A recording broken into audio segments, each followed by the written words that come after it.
Assalamualaikum warahmatullahi wabarakatuh. Hai semua, perkenalkan nama saya Laila Hamadi Hasibuan dengan NPM 2308 1080 1001. Pada video kali ini, saya akan menyampaikan materi yang sudah kami pelajari dalam praktikum pemrograman Big Data. Ruang lingkup pembahasannya, yang pertama ada exploratory data analysis untuk data gambar, yang kedua klasifikasi gambar, yang ketiga anotasi gambar, yang keempat deteksi objek, yang kelima dashboard berbasis Streamlit, yang keenam scraping data, dan yang ketujuh analisis sentimen. Pertama kita masuk ke exploratory data analysis atau EDA untuk data gambar. Nah, jadi sebelum kita masuk ke EDA-nya, kita perlu tahu nih bagaimana sih data gambar di komputer itu. Nah, data gambar dalam komputer itu adalah data dalam bentuk visual yang direpresentasikan oleh pixel. Jadi dia nggak sama seperti gambar yang kita lihat biasanya, tapi dia direpresentasikan oleh matriks angka dari pixel-pixelnya. Contohnya itu, ini contoh gambar kucing yang direpresentasikan oleh pixel-pixel. Nah, kemudian untuk setiap gambar itu ada 3 komponen penting yang harus kita pahami. Yang pertama ada resolusi. Resolusi itu adalah jumlah total dari pixel yang menyusun sebuah gambar yang dihitung dari lebar dikali dengan tinggi. Nah, kemudian semakin besar nilai resolusinya itu artinya semakin banyak detail dalam gambar dan semakin besar ukuran datasetnya. Yang kedua ada channel warna. Channel warna ini ada RGB dan ada grayscale. RGB itu red, green, blue untuk merepresentasikan gambar berwarna dan grayscale itu untuk merepresentasikan gambar yang tidak berwarna. Yang ketiga ada nilai intensitas pixel. Nilai intensitas pixel ini tuh berkisar antara 0 sampai 255. Nah, misalnya untuk yang grayscale 0 itu artinya hitam sempurna dan 255 itu artinya putih sempurna. Nah, kemudian baru kita masuk ke EDA data gambar. Jadi EDA itu adalah proses memvisualisasikan dan merangkum data untuk mendeteksi pola, anomali, dan menguji asumsi. Tujuannya itu adalah untuk memastikan kalau kualitas gambar kita itu tidak rusak atau tidak buram. Kemudian untuk memastikan ukuran atau dimensi dari gambar kita itu seragam dan untuk memahami distribusi kecerahan atau warna dari gambar kita. Nah, di sini ada beberapa teknik EDA untuk data gambar. Yang pertama itu ada analisis ukuran gambar, yang kedua ada histogram intensitas pixel, kemudian ada korelasi channel warna, dan ada deteksi outlier.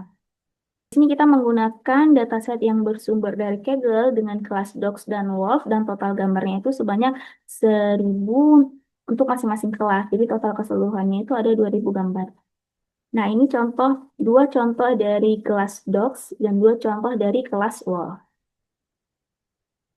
Nah, kemudian kita melakukan EDA untuk data gambarnya. Yang pertama itu analisis dimensi ukuran. Di sini kita bisa lihat bahwa sebagian besar gambar kita itu memiliki dimensi yang terpusat pada titik tertentu. Tapi di sini kita bisa lihat bahwa ada juga outlier dari gambar yang memiliki dimensi ukurannya itu sekitar 2000 piksel. Nah, kemudian di sini ada histogram intensitas piksel. Di histogram ini tuh kita bisa lihat bahwa puncaknya itu berada di sekitar 100 sampai 120. Itu artinya em, warnanya itu tidak terlalu terang, tapi tidak juga terlalu gelap. Kemudian yang ketiga ada korelasi channel warna. Di sini bisa kita lihat bahwa korelasinya itu sangat besar antar warnanya. Ada yang 0,93, 0,94, 0,86. Nah, ini artinya kemungkinan besar perubahan dari satu warna itu akan diikuti oleh perubahan dari warna lainnya. Nah, yang keempat ada deteksi outlier gambar. Nah, jadi bulatan atau titik-titik yang berada di luar garis ini itu menunjukkan adanya outlier, adanya kecerahan outlier dari gambarnya. Di sini kelas Docs memiliki outlier dan kelas Wolf juga memiliki outlier. Kemudian yang kelima, distribusi jumlah gambar. Nah, distribusi jumlah gambar ini itu kita bisa lihat jumlah gambar kita untuk masing-masing kelasnya. Sini uh, kita bisa lihat juga apakah jumlah gambar kita itu balance antar kelas atau tidak. Nah, untuk kasus ini jumlah gambarnya itu balance antara Docs dan Wolf. Kemudian kita masuk ke klasifikasi gambar. Klasifikasi gambar itu adalah proses mengenali objek pada gambar dan menentukan labelnya berdasarkan pola visualnya. Misalnya seperti tadi kita menggunakan kelas dogs dan wolf, jadi nanti akan proses mengenali objek, kemudian dikasih label, oh ini masuk ke kelas dogs, oh ini masuk ke kelas wolf, kayak gitu. Kemudian teknologi yang umum dipakai untuk klasifikasi gambar itu biasanya ada CNN atau Convolutional Neural Network, dan ada Transfer Learning. Nah, convolutional neural network itu adalah model yang sangat efektif untuk gambar karena dia mampu mengekstraksi fitur secara otomatis.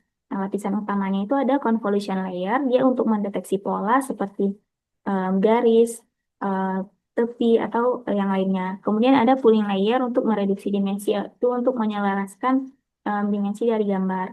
Kemudian ada fully connected layer untuk menentukan kelas, apakah dia masuk ke kelas 0, kelas 1, kelas 2, atau kelas lainnya. Kemudian ada transfer learning. Jadi transfer learning itu adalah teknik yang menggunakan model pre-trained yang sudah belajar dari jutaan gambar. Keunggulan dari transfer learning itu pertama trainingnya cepat, kemudian yang kedua akurasinya biasanya lebih tinggi, dan yang ketiga cocok untuk dataset kecil. Nah, alur dari klasifikasi gambar ini yang pertama kita load dan split dataset dulu. Jadi nanti setelah kita input data, kita bagi datanya menjadi 3, yaitu train set untuk melatih model, kemudian validation set untuk tuning hyperparameter, dan yang terakhir test set untuk evaluasi akhir model. Kemudian baru kita pre-processing, yaitu nanti ada resize untuk menyelaraskan dimensi gambar dan kemudian normalisasi pixel untuk mengubah rentang nilai pixelnya dari 0,0 sampai 255 menjadi 0 sampai 1. Baru kita augmentasi. Setelah itu kita buat model dan kemudian kita melakukan training model. Lalu kita evaluasi modelnya. Evaluasi model ini kita bisa menampilkan akurasi, eh, loss, kemudian menampilkan confusion matrix atau classification report.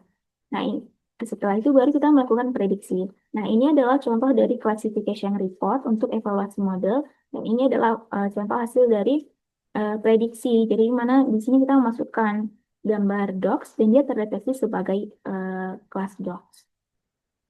Selanjutnya kita masuk ke anotasi gambar. Jadi anotasi itu adalah proses memberi label pada bagian tertentu dalam gambar seperti objek, area, atau titik penting yang digunakan untuk biasanya digunakan untuk klasifikasi atau deteksi objek atau segmentasi. Nah, tujuannya itu untuk membantu model mengenali objek pada gambar, untuk menentukan posisi objeknya, memberi label kategori, dan meningkatkan akurasi.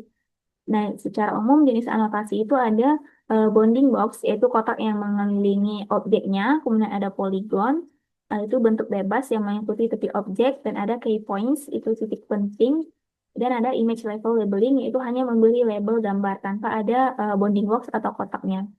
Nah, terus anotasi yang sering digunakan itu biasanya RoboFlow. Selanjutnya kita masuk ke deteksi objek. Nah, deteksi objek itu adalah teknik yang digunakan untuk mengidentifikasi apa objeknya dan di mana lokasi dari objek itu dalam gambar tersebut. Output utamanya biasanya itu bounding box atau kotak kecil ditambah dengan label kelas dan ditambah dengan confidence score. Ya, biasanya digunakan pada CCTV, resale, kendaraan otonom, dan sistem AI vision lainnya. Nah, data yang digunakan dalam deteksi objek ini itu adalah data hasil anonet atau anotasi gambar. Kemudian deteksi objek ini dilakukan dengan menggunakan model YOLO V8 karena YOLO ini memproses gambar hanya sekali sehingga jauh lebih cepat. Kemudian dia langsung menghasilkan bounding box dan labelnya dalam satu langkah dan sangat cocok untuk data real time, sangat cocok untuk real time detection dan training pada custom dataset hasil anotasi. Nah, arsitektur dari YOLO ini itu ada backbone, yaitu mengambil fitur penting dari gambar, kemudian ada neck, menggabungkan fitur multiscale supaya YOLO-nya dapat mendeteksi objek kecil, sedang, sampai besar. Kemudian ada head, menghasilkan prediksi akhir berupa bounding box, kelas, dan confidence score-nya. Nah, alur dari pengerjaannya itu, alur kerjanya itu yang pertama kita input dan pre-processing. Jadi kita masukkan gambar, kemudian nanti dinormalisasi atau di pre-processing lah.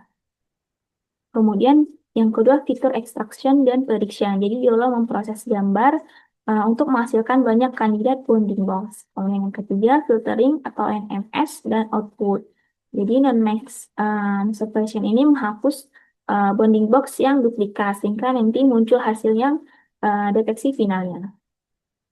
Nah, ini kita masih menggunakan studi kasus yang sebelumnya, yaitu dataset Docs dan Wolf dari Kaggle dengan total gambar 2000. Nah, di sini sudah dilakukan, di sini menggunakan data hasil Anonet dan sudah dibagi menjadi 3 set, yaitu 70% untuk trend set, 20% untuk validation set, dan 10% untuk test set.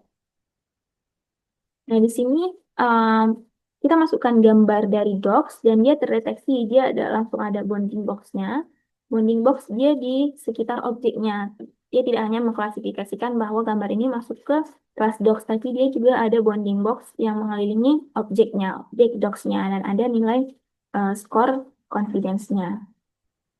Selanjutnya kita masuk ke dashboard Streamlit. Itu adalah kerangka kerja Python open source yang memungkinkan kita untuk membuat dan berbagi aplikasi web interaktif untuk proyek data science dan machine learning dengan sangat cepat. Nah, jadi di sini setelah kita punya model klasifikasi dan deteksi objek, kita bisa menampilkan hasil dari klasifikasi dan deteksi objek kita itu dalam bentuk dashboard di Streamlit. Nah, disinilah peran dari Streamlit ini. Nah, fitur utama dari Streamlit ini itu ada murni Python, itu semua dibuat hanya dengan script Python, kemudian ada widget interaktif, ada deploy cepat. Nah, untuk alurnya itu pertama kita menggunakan GitHub terlebih dahulu. Jadi kita upload atau unggah file dashboardnya ke dalam GitHub, requirement, dan file model dari klasifikasi dan deteksi objeknya ke repository GitHub kita. Kemudian kita login ke Streamlit-nya dan put new app. Kemudian kita hubungkan repository GitHub dan file script utama. Lalu kita deploy dan kita tunggu beberapa saat sampai nanti hasilnya aplikasinya itu dapat diakses siapa saja. Sampai dia menampilkan dashboard sesuai dengan dashboard PY yang sudah kita masukkan. Nah, ini contoh dashboard Streamlit untuk classification dan object detection menggunakan model yang sudah dibuat pada saat klasifikasi, deteksi dan deteksi objek. Selanjutnya kita masuk ke scraping data. Scraping itu adalah metode untuk mengambil data dari website secara otomatis menggunakan kode untuk membantu mengekstrak informasi dalam jumlah besar tanpa melakukan penyaringan secara manual. Jadi tujuannya itu biasanya digunakan untuk analisis sentimen, tren berita, dan riset e-commerce. Kemudian cara kerjanya itu pertama mengirim permintaan ke halaman web, kemudian yang kedua mengambil struktur HTML dari halaman tersebut, kemudian menentukan elemen yang ingin diekstrak, apakah judul atau rating atau teks ulasan dan lain sebagainya. Kemudian mengambil data menggunakan library tertentu dan menyimpan hasilnya ke dalam CSV. Nah, ini contoh scraping data untuk aplikasi WhatsApp. Selanjutnya kita masuk ke analisis sentimen. Analisis sentimen ini itu merupakan teknik untuk mengidentifikasi emosi, pendapat, atau sikap dalam suatu teks. Tujuan utamanya itu untuk menentukan apakah sebuah teks itu berbau positif, negatif, atau netral. Dalam analisis sentimen ini, tuh data yang digunakan itu adalah data hasil scraping tadi. Nah, tujuan dari analisis sentimen itu pertama untuk mengetahui opini publik mengenai produk, layanan, atau topik tertentu. Kemudian mengukur tingkat kepuasan atau ketidakpuasan pengguna, menyaring insight penting dari kumpulan teks yang sangat besar, dan mendukung proses pengambilan keputusan berbasis data.